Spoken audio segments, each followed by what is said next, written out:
Hello everyone, welcome to the class once again. I hope you're all doing good and you're the best of your health.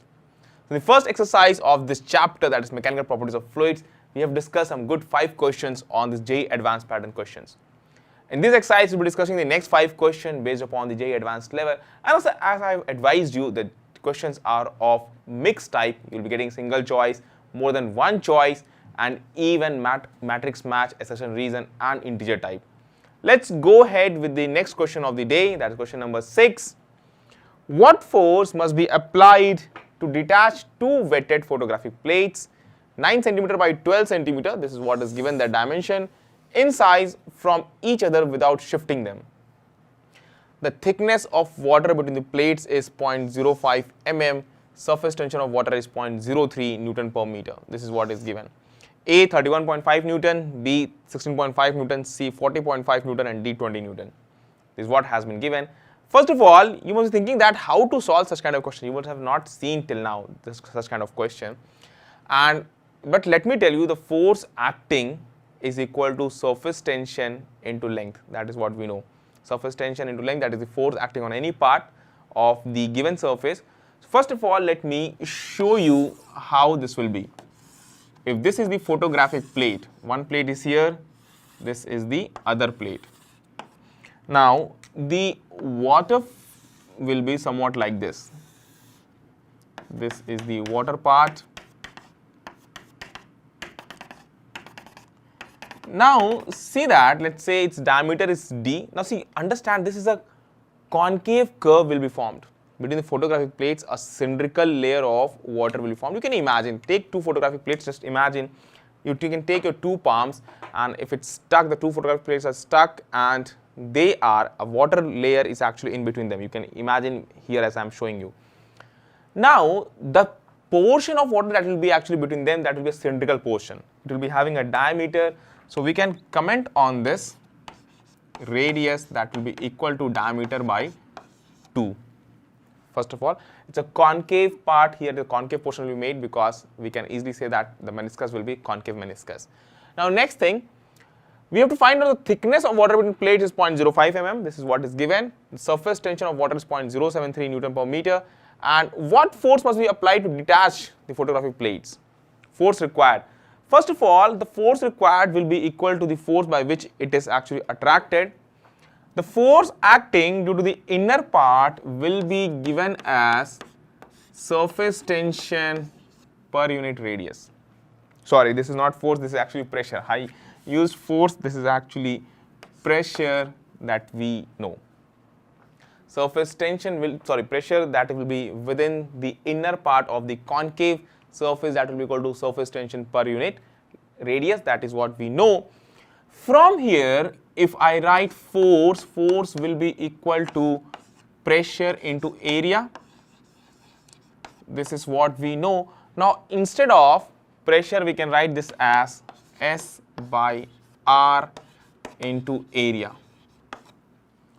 This is what we have reached to this equation. So what do you do? Take note till here. I'll start from the other end, take note till here. Now we need to only put the values here. We need to put the values, and you see here we need to find out the value of force. Force, if I write here, force already I have written here, the value of surface tension divided by the radius and multiply by area. So surface tension divided by the diameter and then divide by 2. So this 2 will come here and multiply with area. Let's put up all the values. Twice of surface tension, 0.073. Multiply with area. Area that will be actually enclosed, that will be taken. This area, the surface area of the plates, its dimension is given as 9 cm by 12 cm. You can write it into proper SI units. So 9 into 12 into 10 to power minus 4 square meter. Divide by the diameter, that is equal to, given the thickness, that is 0.05 mm. So this we can write as 0.05 into 10 to power minus 3 in proper meter. The force that you are going to obtain from here, just the calculation portion is left, you can easily solve them, and the answer that you will be getting after this, that you will be 31.5 Newton. this is the result that you will be obtaining. Just you solve this on your own, it will not be a problem. It will be 31.5 Newton. This is kind of question that I was willing to tell you all that what kind of question can come in your examination. 31.5 Newton, that's the right answer. Rest all options are incorrect for this. Force is equal to surface tension, or pressure into area in this case, and that is what we have used. And pressure will be, one more thing you must have learned, the inner side of the concave portion, the excess pressure will be equal to S by R. Remember this. That is what we have used here. Next thing, let's go ahead with the next formula. Next question actually. A solid sphere of radius capital R and density rho is attached to one end of a master spring of force constant K. The other end of the spring is connected to another solid sphere of radius R and density 3 rho. The complete arrangement is placed in a liquid of density 2 rho and is allowed to reach equilibrium. The correct statement is or are. See, this is a question more than one choice correct. So you can get 2 options correct, 3 or 4, all the options can be correct, and even one option can be also correct. And you must be knowing how JEE actually marks on such questions. If you choose all correct options, you'll be getting +4 marks. Let's say there are 3 options as correct. Let's say B, C, D are 3 options as correct. So if you choose B, C, D, you'll be getting all +4 marks. If you choose only B and C, you'll be getting only 2 marks, +1 for each correct. But if you choose A, B, C, you'll be getting no marks for this. It will not be evaluated. And since it's multiple choice, so negative marking is not there in multiple choice. And if negative marking is there in your examination, so if you choose any incorrect option, you'll be getting negative mark for it. So be very wise. As many options you get as the right answer, that many options you choose. Don't choose any extra option. So let's go with the question. It's saying that option number A, the net elongation of the spring is this much, 4 pi r cube rho g by 3k. B, the net elongation of the spring is 8 pi rho cube rho g r cube rho g by 3k. C, the light sphere is partially submerged. D, the light sphere is completely submerged. A solid sphere of radius r and density rho, this is the light sphere, is attached to one end of a master spring of force constant K. The other end of the spring is connected to another solid sphere of radius capital R and density 3 rho. This is the heavier sphere. The complete arrangement is placed in a liquid of density 2 rho and is allowed to reach equilibrium. See here, the case. We have a container, it's containing a liquid of density 2 rho. 2 spheres we are having. One spring is attached here. We have another sphere. Both are of radius R and R. Need not to get confused, the relative size that I have drawn. Both are of same radius R in these 2 cases. I believe that you can make out what I am trying to show you here. The force constant is K, the spring constant that is given as K. Now, first thing you understand whether it is completely submerged or partially submerged. Let's comment on it. See here, since spring force will be pulling it downward. Understand? Spring force will be pulling it downward. Buoyant force will be acting on it in the upward direction, and the weight will be also acting in the downward direction. So we cannot comment anything on whether the spring is completely submerged or it's partially submerged. So what we are going to do, first of all, we are assuming that it is completely submerged, and then we'll comment that whether it is completely submerged or not. So I'm taking it partially submerged, and later on we will comment on this whether it is completely submerged or not. If our assumption is correct, it will be completely submerged. Now see here, the forces acting on these 2 spheres, its density is given as rho, and its density is given as 3 rho, and its density is given as 2 rho. The liquid density is given as 2 rho.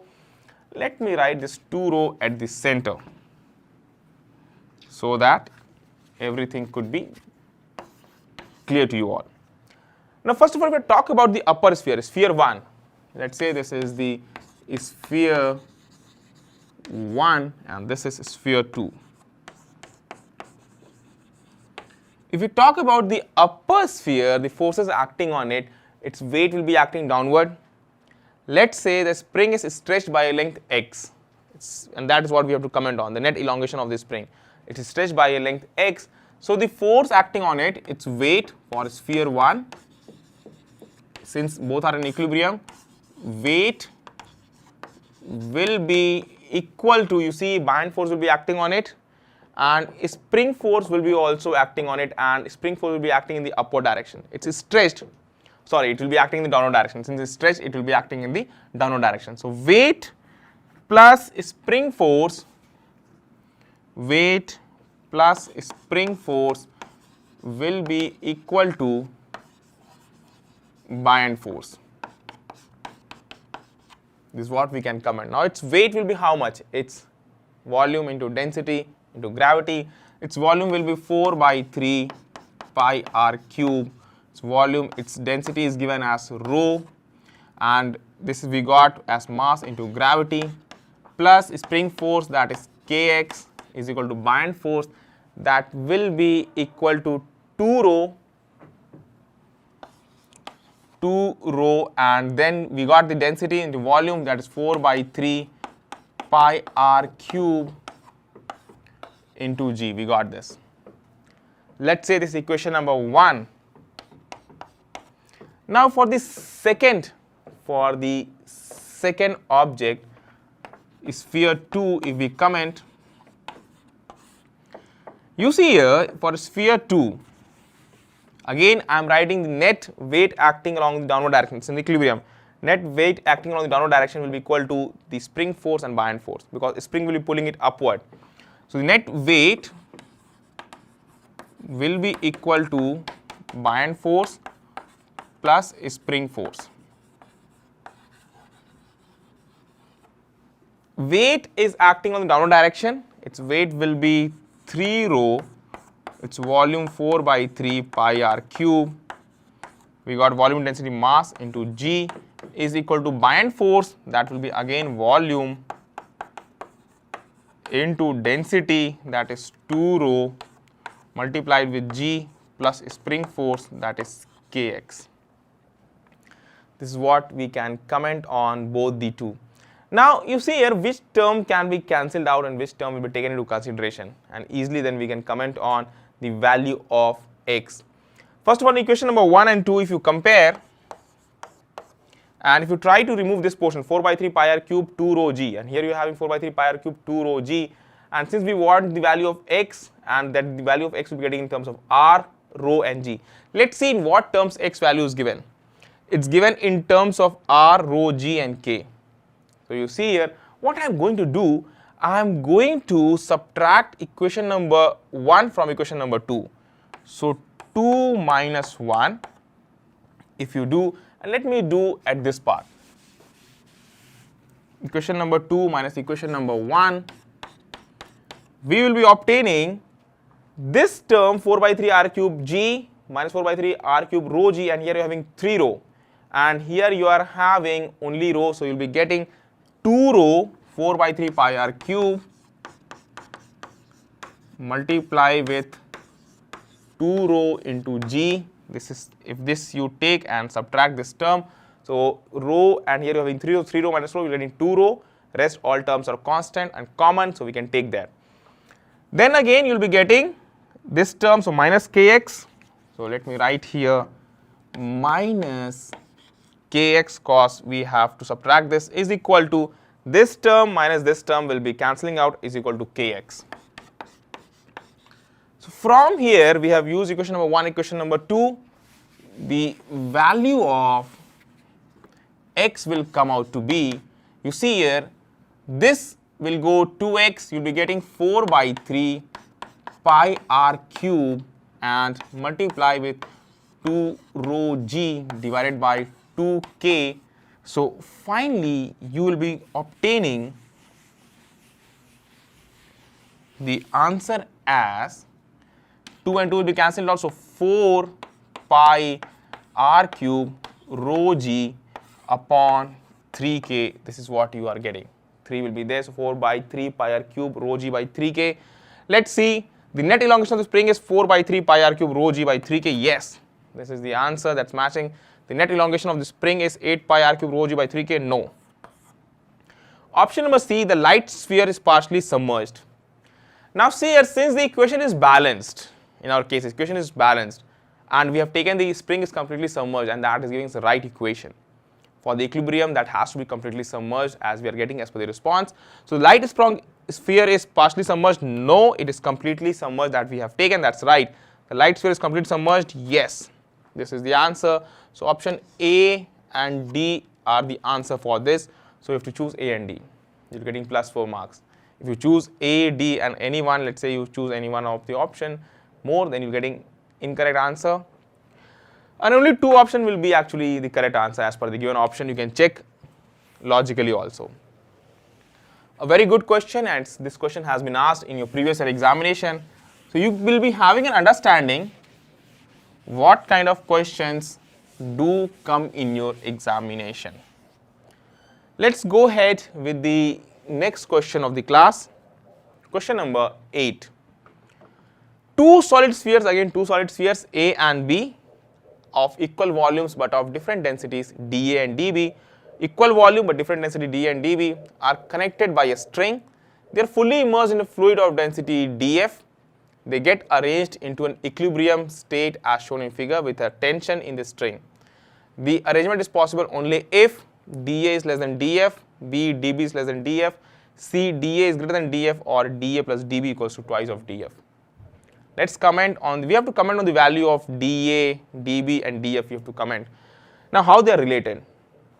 You see here, let me show you the scenario. We have a container, we have 2 spheres connected with the help of a string. We have 2 spheres A and B. This is what has been given. Both have a same volume V. Let's say both have volume V. Volume of each sphere, let's take it to be V. Now you see here, the tension in the string that is going to exist, let's say it's T, and it's completely submerged. The kind of question is nearly similar to what we have done in the previous one, but see, we have to comment on the densities. First of all, B is in the downward direction and A is here, and now you see we have to comment on the densities. Already you must be having an idea because a similar question has been done, so you must be having an idea that JEE can repeat the similarity of question, can repeat the kind of questions. They're not repeating the exactly same questions, but the similarity in questions can be there. Now you see here, again if I talk about tension will be acting in the downward direction, and on this tension will be acting in the upward direction. Tension acting along the downward direction, tension acting along the upward direction. That is what both these spheres I have marked. Now they have different densities. Its density is given as dA, its density is given as dB, and the fluid density is given as dF. The fluid density is given as dF. Now comment on the equilibrium. Let's frame the equations for equilibrium. For equilibrium, what we can do? For equilibrium of A. Now clearly A is at the top end. Let us say if this is the case, the weight would be equal to its weight acting on the downward direction, tension acting along the downward direction. That will be equal to buoyant force. So from here, weight is how much? Volume V, we have taken as volume as V, volume into its density dA, volume into density into gravity, plus tension T is equal to buoyant force. So volume into density of liquid into gravity. So we got this equation number 1.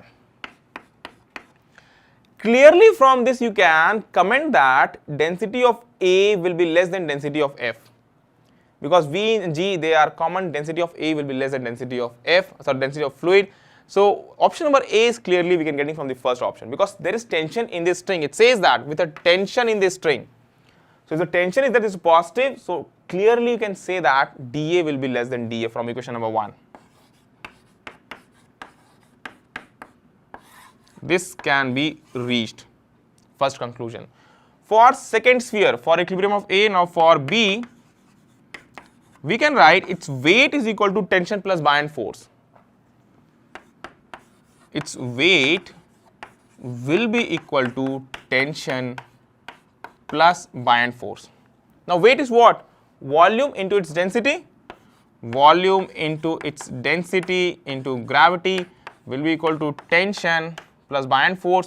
Volume into density of fluid into gravity. We can write in this way. Next you see this. Clearly we can make out that dB will be greater than dF. From here, because tension is added, there is a positive value. V and G are same here.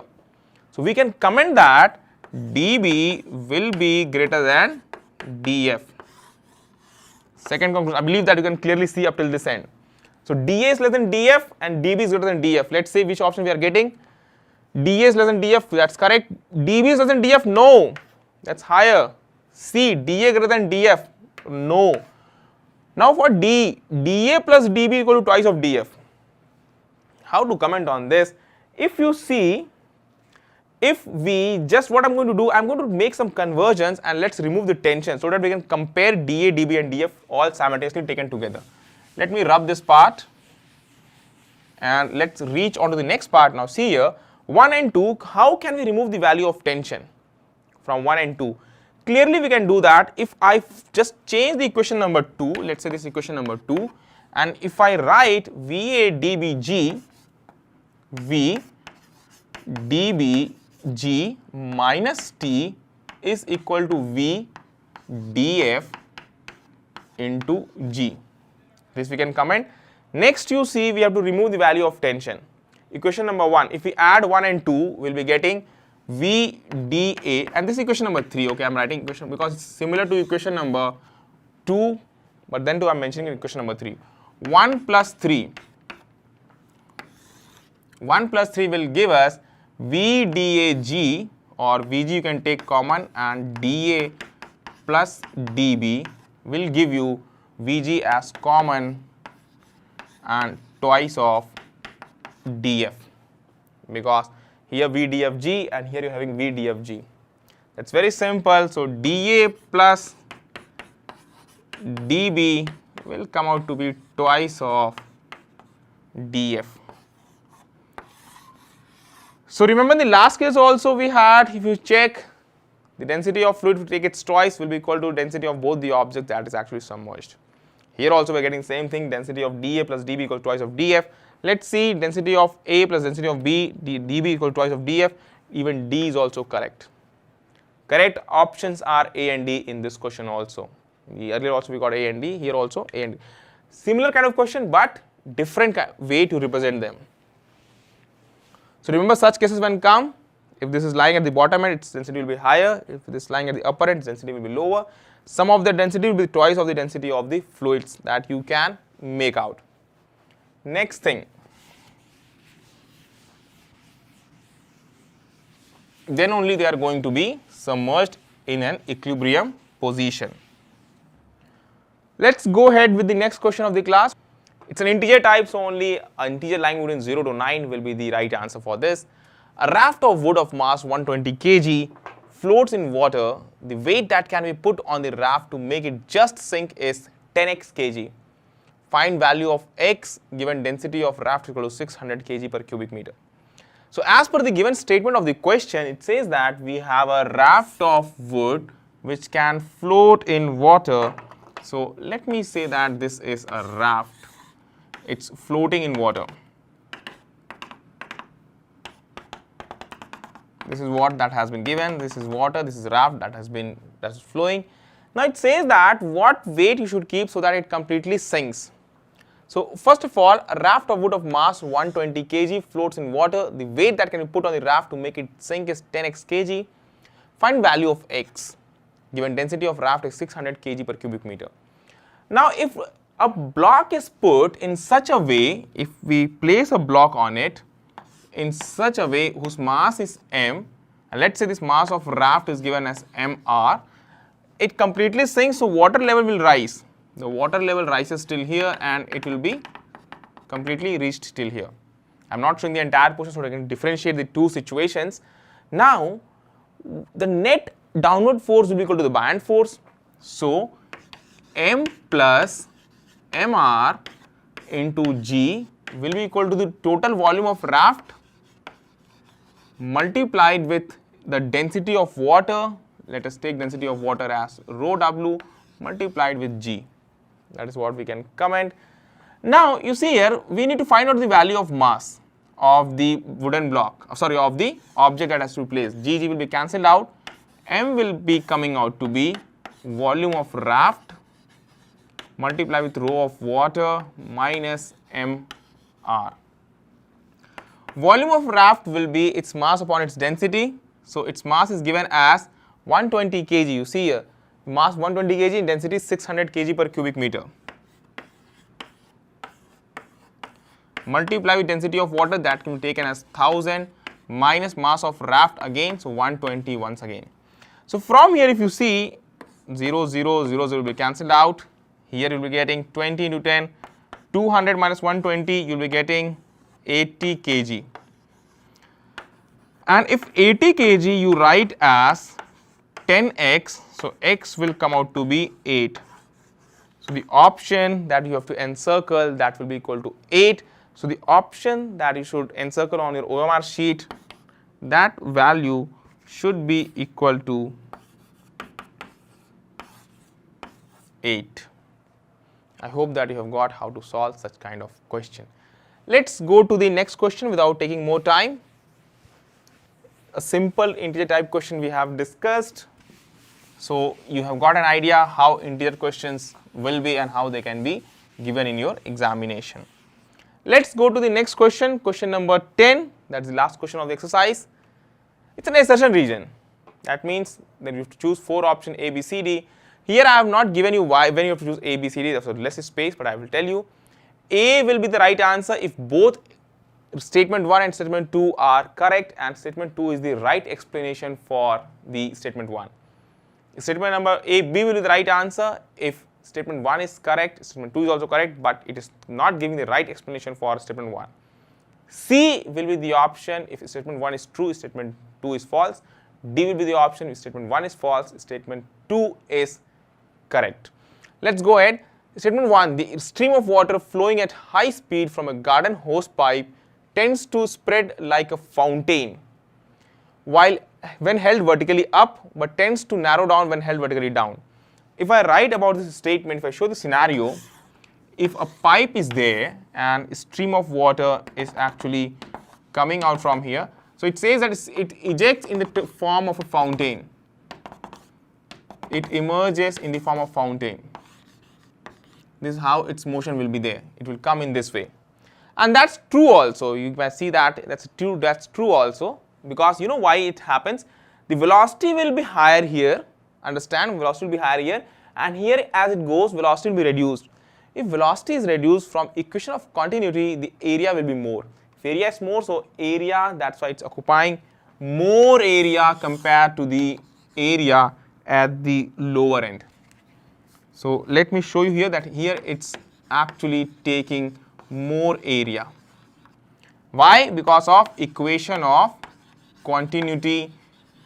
Higher the velocity, lesser is the area, lower the velocity, higher is the area. A1 V1 equals to A2 V2. So if V2 is less than V1, if we take velocity here as V2 and velocity here as V1, so clearly V2 will be less than V1, hence A2 will be greater than A1. So this is true. Statement 1 is true. Second statement, in any steady flow of an but tends to narrow down when held vertically down. We need to also comment on this. Tends to narrow down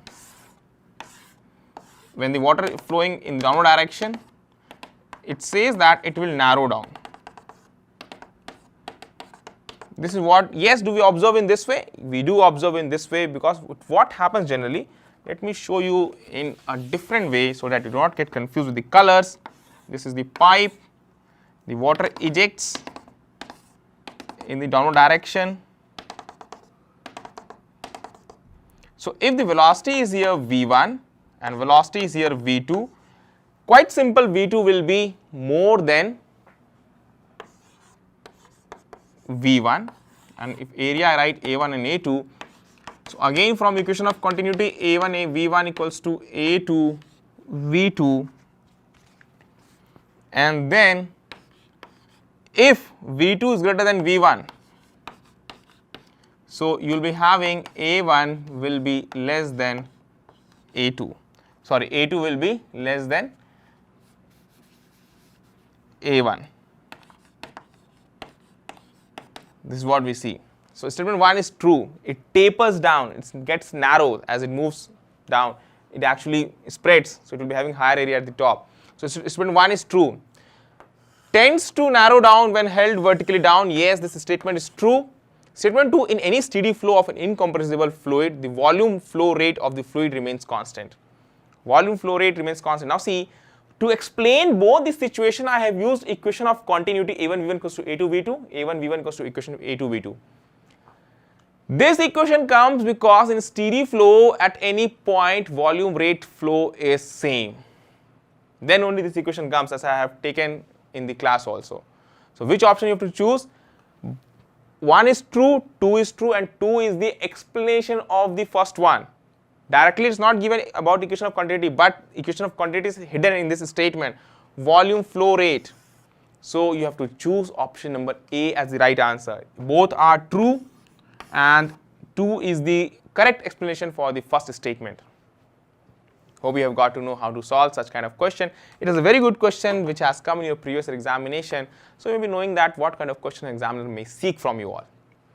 Have the understanding of concepts, do know how everything you have arrived at, so that if any logical question comes in the examination, you can easily answer them.